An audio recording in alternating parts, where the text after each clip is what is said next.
Brendan Sweeney is the managing director of the Trillium Network for Advanced Manufacturing. How are you doing, Brendan? I'm doing great. All right, so give us the lay of the land here. How many companies across Canada are already involved in the defense manufacturing sector, and how many could transition if the call is made out? Based on a capability directory that we're building, we have right now more than 1,200 manufacturers across Canada, and I think about 640 of them are located in Ontario. It's a really exciting when we put this all together and we can just kind of map it out provincially, map it out nationally. There's a lot of great insights that we're gleaning around who these companies are, what they do, and what they could do once we learn a bit more about the defense industrial strategy and what's going to be asked of them. When we talk about the Ontario, I think a lot of people, we're here in Toronto Midtown, but we're just like York Region, just north of us, as a pretty good concentration of a lot of these companies as well, correct? Yeah, we found in York Region alone more than 80 companies that kind of validated defense sector suppliers, plus another 55 or 60 that we kind of ranked as a high potential to pivot or transition. There's also the York Region, absolutely, shout out York Region, but in the city of Toronto proper, in Peel Region, in London, in Waterloo, and especially in Ottawa, there are substantial concentrations of defense sector suppliers. Give us a sense here, what defense products or parts here in Ontario, of course, we like our parts. What's already being made here in Canada? So the largest and probably most substantial component or segment is aerospace. And in many cases, it is third or fourth tier aerospace suppliers, and we have some particular strengths in landing gear and landing gear components in Southern Ontario. If you go closer to the London area, you have Land Systems and you have a network of suppliers to General Dynamics Land Systems Canada. And then in Ottawa, in Waterloo, and in parts of York Region, you have some really, really interesting capabilities related to defense sector electronics and satellites. And then, of course, Brampton, Ontario, MDA, which is manufacturing satellites and robotics for space applications, both defense and civilian, or civilian and defense, however you want to look at it. All right, so when we look at that landscape, it doesn't seem like a shortage when we look at companies, but when we talk about defense, one of the things that we've had conversations about is in the gap in skilled trade. So I want to have an understanding, if more Canadian companies do transition to making more defense products, are there enough skilled or highly educated technical workers to fill those roles? There might be. We certainly have the capability to train those people. There are probably two places where we'd really want to think long and hard about investing in if we want to expand our defense capabilities. A lot of these companies that are involved in the defense sector in Ontario make things out of metal. That means a lot of machining and welding. Those are two very important skilled trades, and so that means we're probably going to need to develop more machinists and more welders.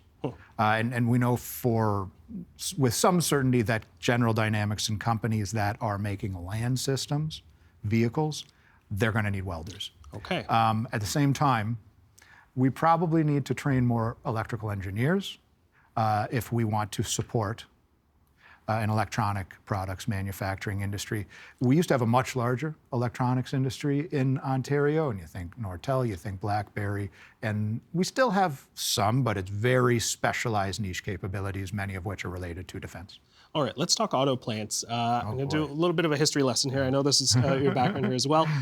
They used to play a key role in defense production because you could retool, say, to build tanks, for example, if we go back to World War II.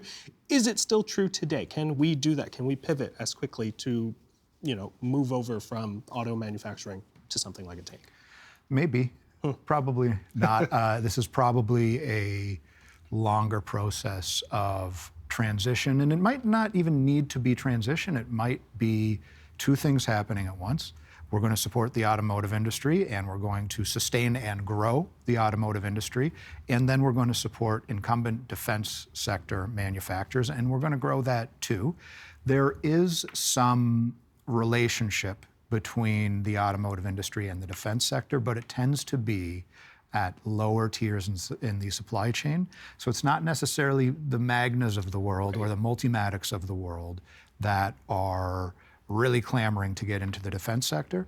It is third and fourth tier suppliers who, for the most part, are not recognizable as automotive parts suppliers, but they supply the automotive industry, they supply the defense sector, they might even supply aerospace, where there's some very, very strong linkages between defense and manufacturing is in the aerospace sector.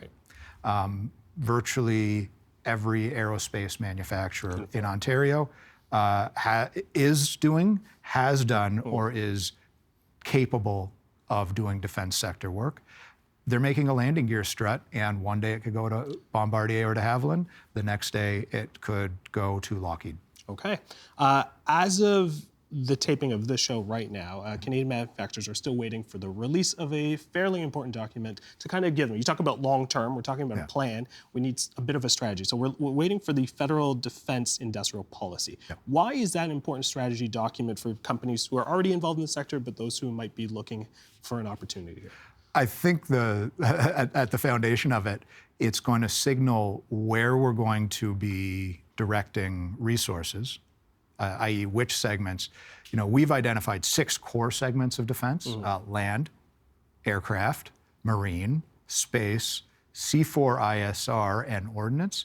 And so we're going to say, oh, is this a real aerospace play, a marine play? Is it going to be regionalized?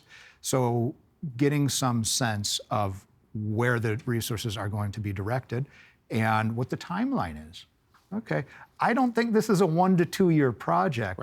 So the nice thing is it should give some companies, especially at lower tiers, time to tool up, time to figure out their scaling or their growth plan, or time to transition.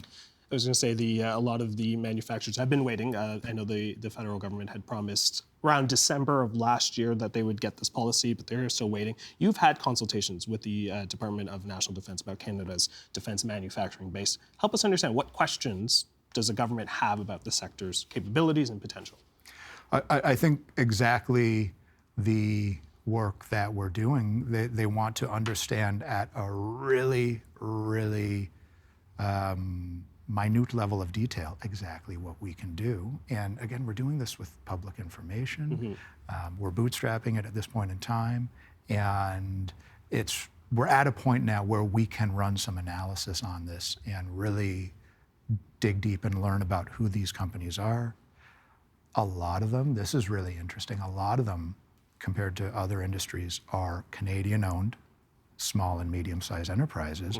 So it really does align nicely with a lot of economic development and investment and, you know, nation-building priorities, because we can engage Canadian companies in this process. It's useful to have input from companies from Japan and Germany and Sweden, you know, with which we trade, but it's really important to grow smaller Canadian companies, many of whom have found really, really interesting niches.